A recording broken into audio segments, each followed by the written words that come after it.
कहते हैं जी खून देना है, खून किसी को पहले तो है ना खून लगाया था वो मसला, अब है कि हमने किसी को खून देने के लिए जाना है, खून देना है या खून हमने निकाल के कोई टेस्ट के लिए देना, खून टेस्ट करवाना है या हिजामा करवाना है, जिसको पचड़े लगाना, हिजामा कपिंग थेरापी जिसको कहा जाता है। तो इन तमाम सूरतों में जी रोजा नहीं टूटेगा, क्योंकि यहां से चीजें जिस्म से खारिज हो रही हैं, जिस्म से चीजें निकल रही हैं। सिर्फ एहतियात आपने ये करनी है कि ऐसा ना हो कि हिजामा लगाते हुए इंसान बेहोश हुआ हो। अगर कमजोरी का डर हो कि इंसान जो है ना टेस्ट के लिए खून देगा या बाद में जो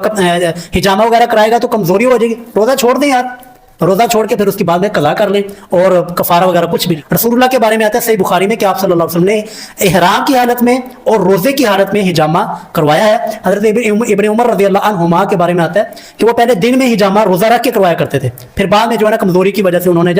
दिन की बजाय वो फिर शाम को करवाना शुरू हो गए। तो इसलिए अगर करवाना हो तो रोजा तो नहीं टूटेगा, लेकिन एहतियात फिर आपने बाद में करनी है कि कहीं कमजोरी ना हो जाए, रोजा निभाना मुश्किल ना हो जाए।